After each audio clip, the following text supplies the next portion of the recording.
Happy New Year and welcome back to Shepherd's Cottage. First of all, I'd like to thank all of our subscribers, new and old. We really appreciate the comments and feedback. It's nice knowing that others have some input to also provide on the content we share with you guys. It's just also nice knowing too that, you guys find it interesting. So thank you from the bottom of our hearts. Well, getting to it, as you know, it's the new year. But for the new year, I don't know about you, I'm not looking to, recreate or a new me, but just on ways to improve me are certain aspects in my life that I'd like to see improvement on. So I wanted to acknowledge the pressures of being a maker or a creative. There's burnout, there's market pressure, and just overall life balance with not just being a creative, but in life in general with most things. So how can we improve on these areas if we can't acknowledge them first, right? So if you're anything like me, I unfortunately have to feel a little bit of pressure to get myself going, to get myself to where I want to be. And I know that about myself. It's not the best place to be, but I know that if I want to do something, I kind of gotta put a little fire underneath me. So my goal in this video is to provide a simple vision and a plan that you can actually keep up with throughout the year by coming up with one word to help us stay on track for 2026. So we'll do this with 5 short, sweet steps that can be tailored to fit your needs. And I'm going to read these steps off right here. So first, number 1, we'll need to reflect on the area that you would like to see an improvement in. For this video, I'll be focusing on our creative year of 2025.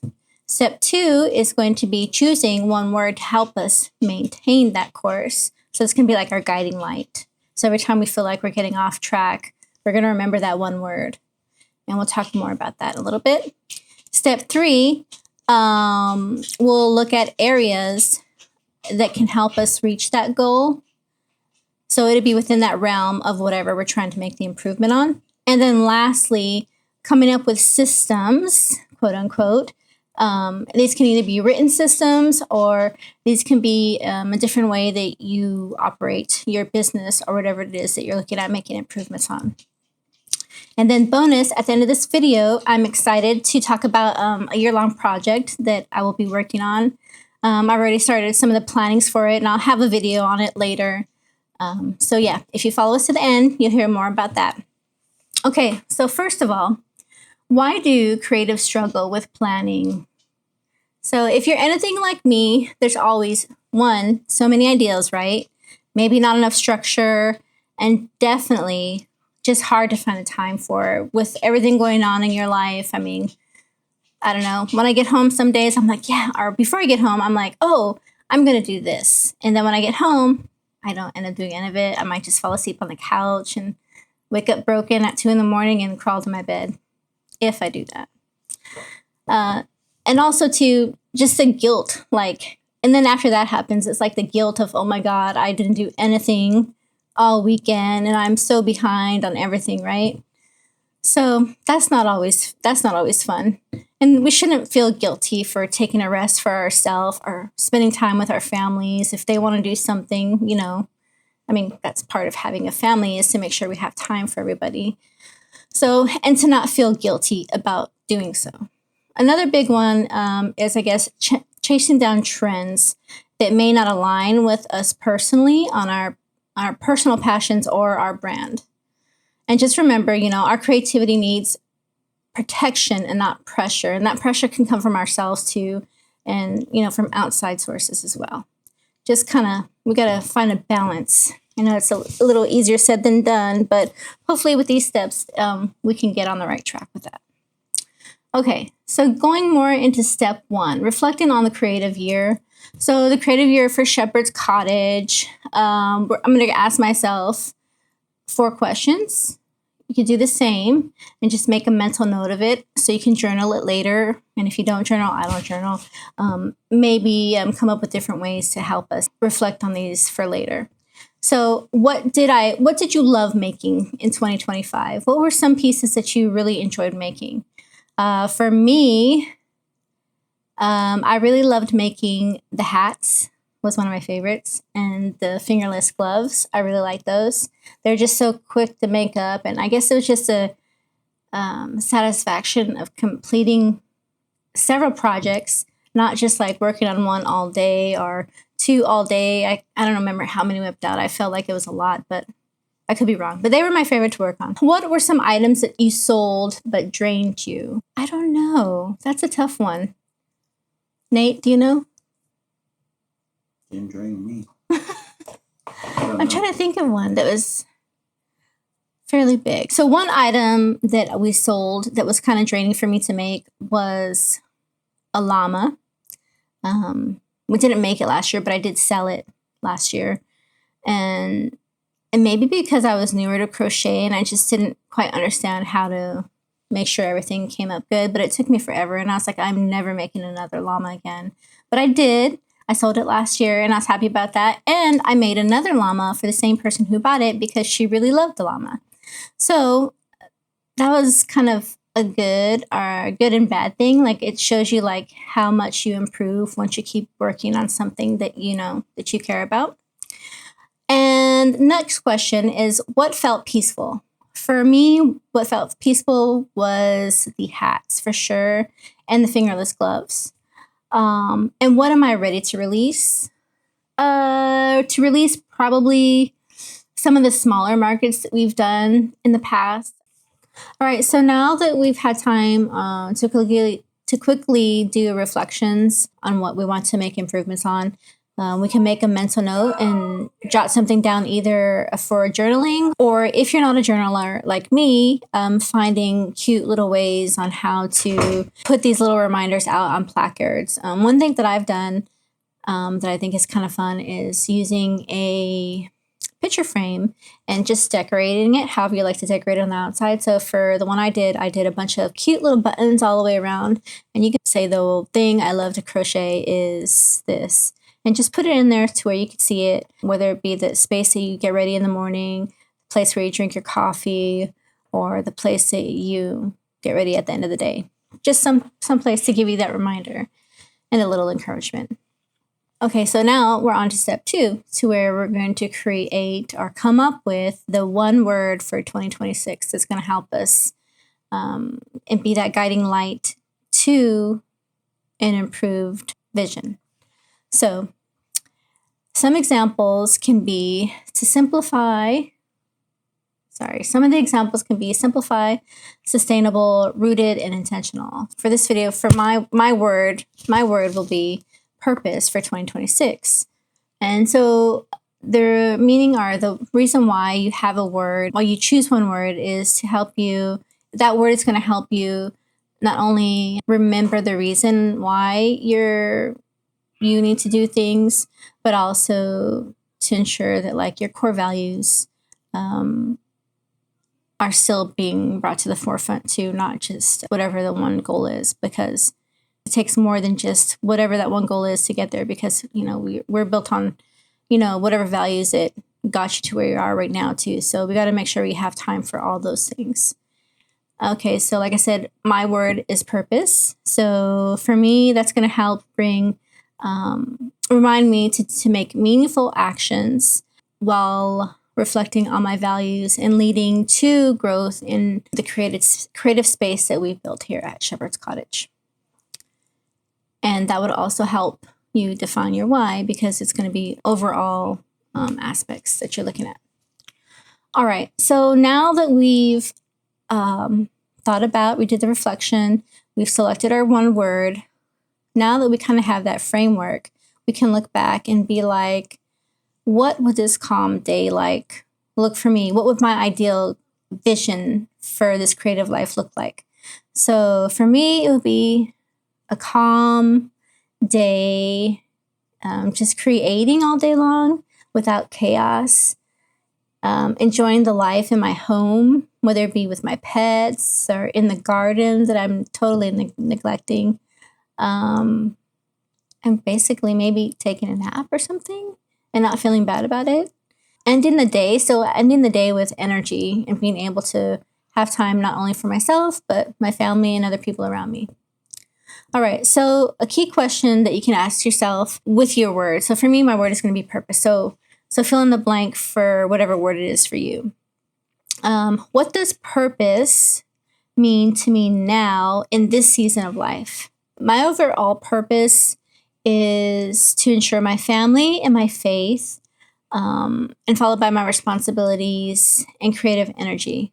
So having purpose in all of those will make me or help me be more deliberate in the choices I make surrounding those things, and just help me keep a clearer path of what I need to do to make sure that I maintain all those aspects of my life for 2026.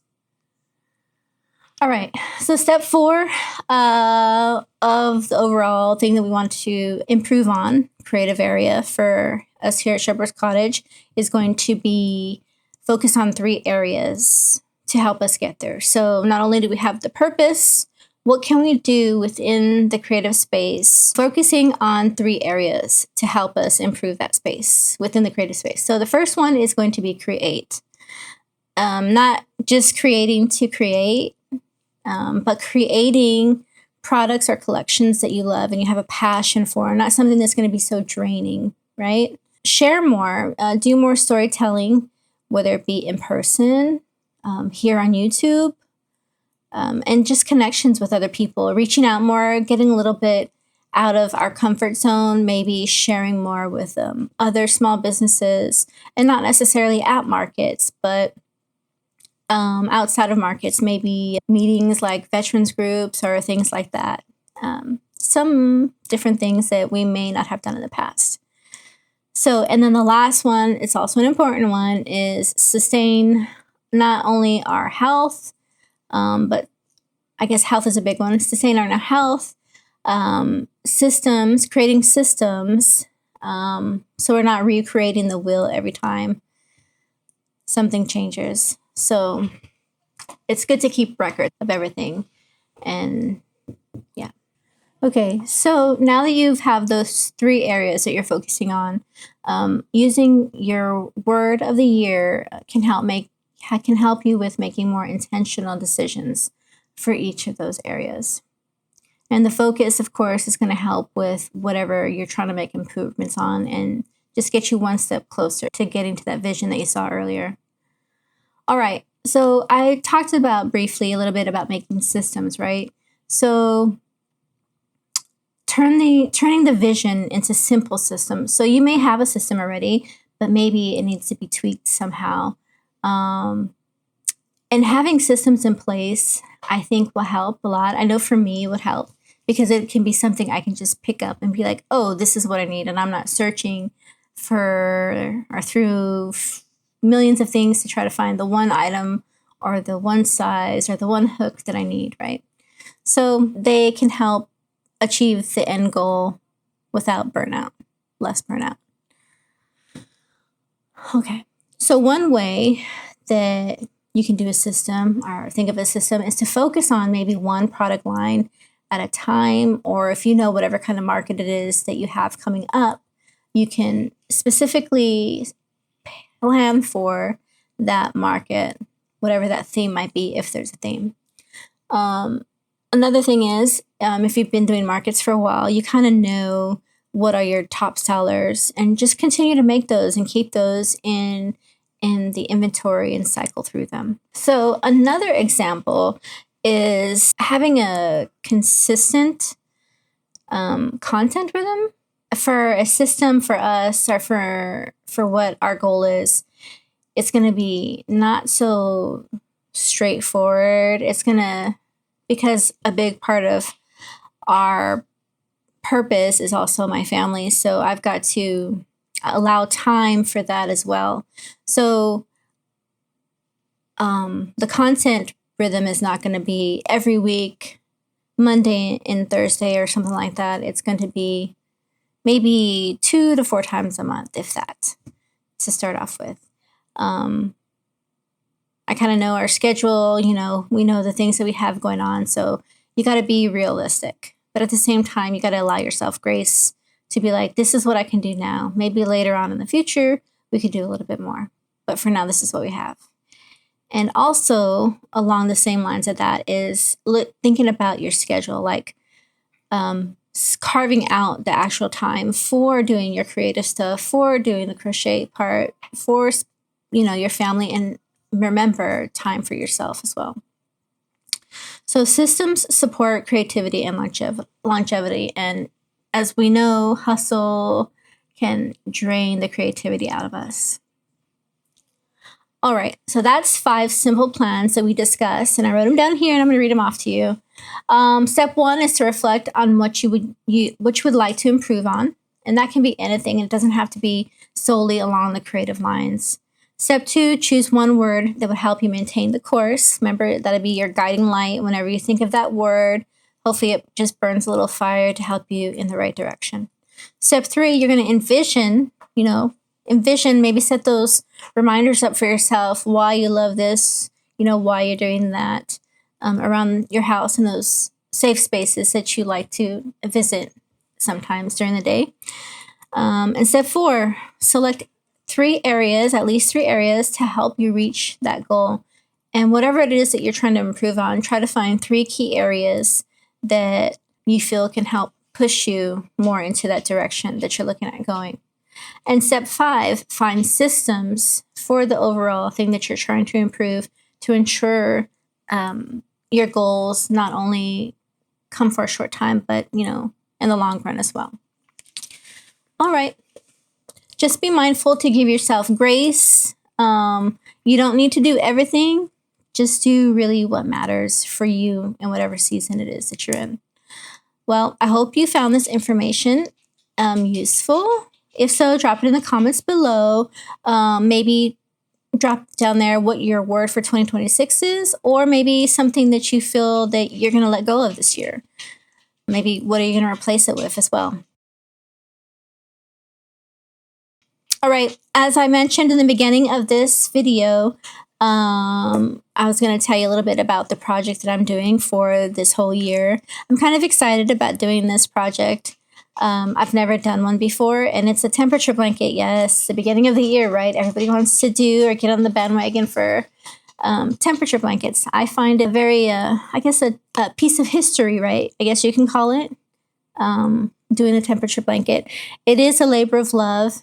It's not cheap, but it'll be fun. It'll be fun. I made a spreadsheet. It's all going to be in a spot where I can find it easily. My husband has created this little temperature card for me.